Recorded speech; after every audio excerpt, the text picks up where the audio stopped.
Hello guys. In this video, we'll be discussing exact differential equations. And to start with, I'll be introducing you to what an exact differential equation is. So an exact differential equation is an equation that is formed by directly differentiating its primitive solution without any other process being involved. So what this means is if you have the solution to a differential equation, by differentiating this particular solution, whatever differential equation that is obtained from it directly without the addition of any other process or without any modification being made to it, leads to what we call an exact differential equation for that particular solution. So mathematically, we have, let's assume z, which is a function of x and y, to be equal to a constant c. And let this be the primitive solution of the exact differential equation. From our knowledge of differential calculus, if we want to find the complete differential, the z, of z, which is a function of x and y, which is equal to c, we do this by evaluating the partial derivative of z with respect to x, keeping y constant. That's what this expression means. And you multiply it by dx plus the partial derivative of z with respect to y, keeping x constant, multiplied by dy. So these expressions, dz dx with y as a subscript and dz dy with x as a subscript, can be rewritten as just dz dx and dz dy. But for simplicity's sake, that is why this subscript has been included. So the next step in doing this is, let m be equal to the partial derivative of z with respect to x, keeping y constant, and let n be the partial derivative of z with respect to y, keeping x constant. So we can now rewrite our dz, sorry,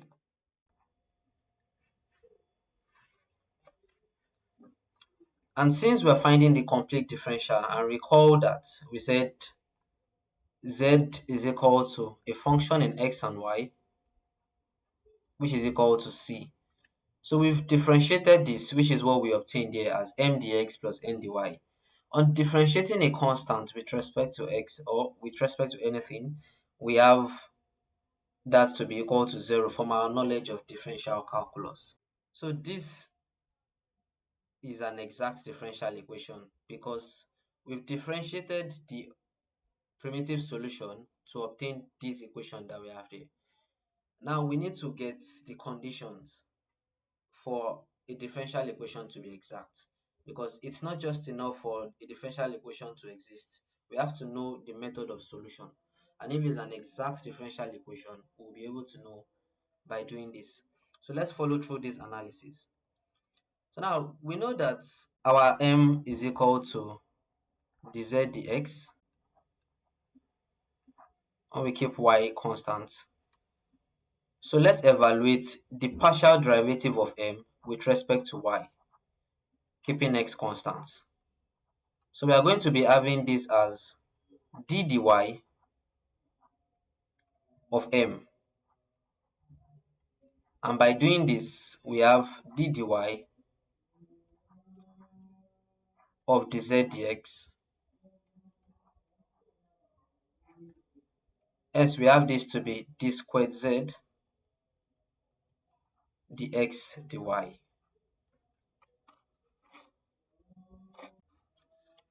Similarly, if we do the same thing for n, we have our n to be equal to z dy, the partial derivative of z with respect to y, keeping x constant.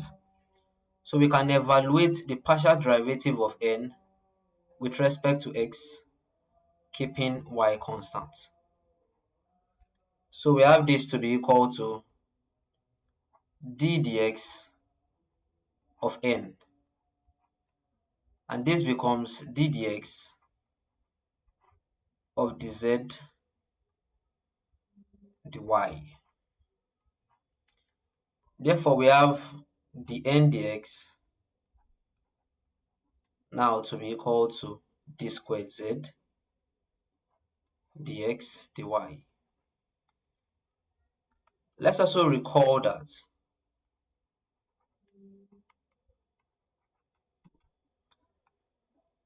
the m dy is equal to the squared z dx dy. And if we notice, we can see that we have the same result when we find the partial derivative of n with respect to x, and when we find the partial derivative of m with respect to y.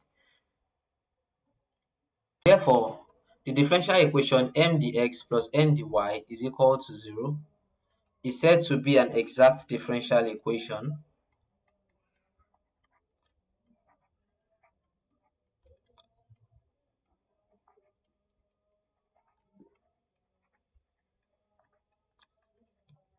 if it satisfies the condition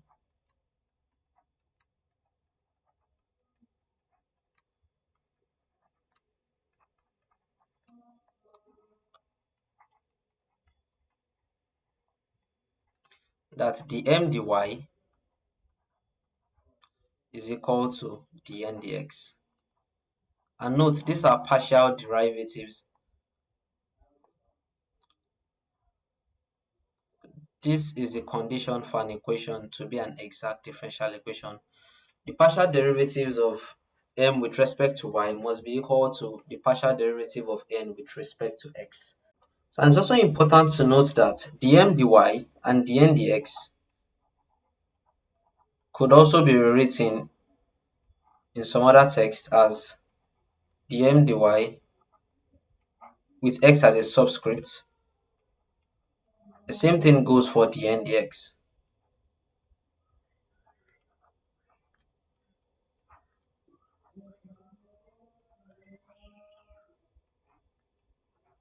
So this just means the m dy and the n dx to represent the partial derivatives of m with respect to y while keeping x constant, and the n dx represents the partial derivative of n with respect to x while keeping y constant.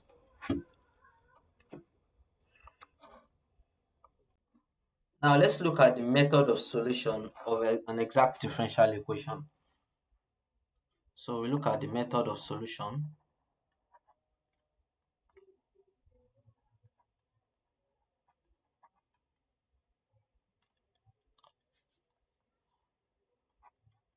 For an exact differential equation.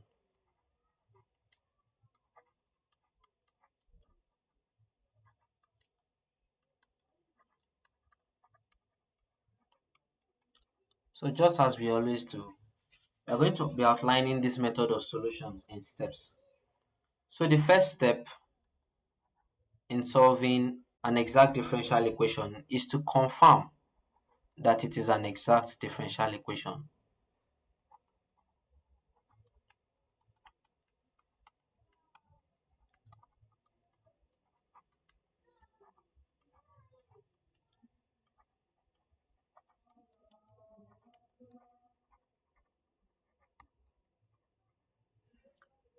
This step is very important because without knowing if it's an exact differential equation, you can't know if you are to apply these principles, the other steps that are going to follow.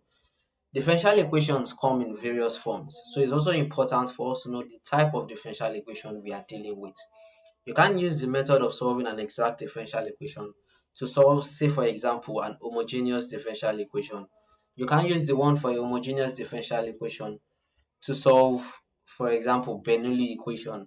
So we have to be very careful while confirming this and ensure that the equation we are working with is an exact differential equation.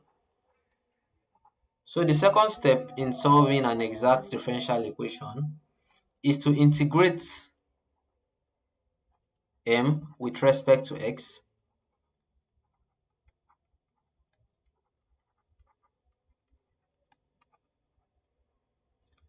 while keeping y constant.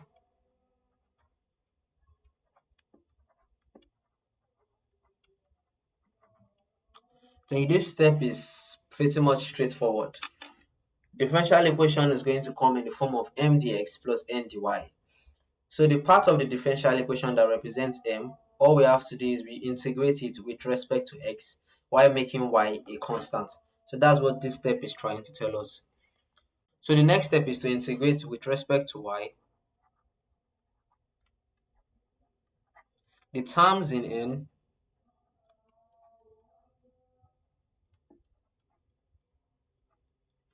which do not contain x.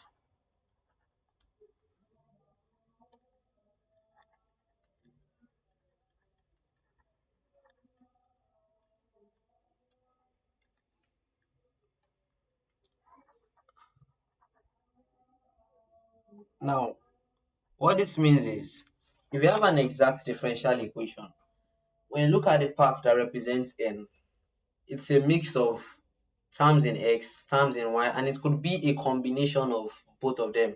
Say, for example, you have 5x cubed plus 3x cubed y plus 3y squared.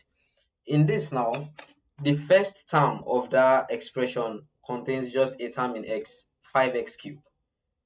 Now, the second term is a mix of a function in x and y, an expression in x and y. So we have x squared y. Then the third one, we also have just a function purely in y. So in all of this, the only part we are going to integrate with respect to y here is the part y raised to power 4, or the third term of that expression, since it's the only one that does not contain x in any way. So the next step, and which is the fourth step, is to add the result from step 2 to the result of step 3 and equate them to a constant.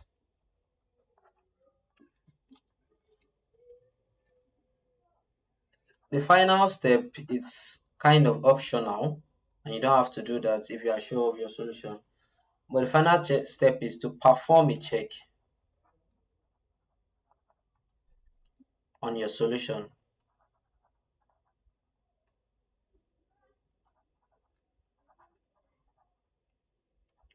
And like I said before, it's optional.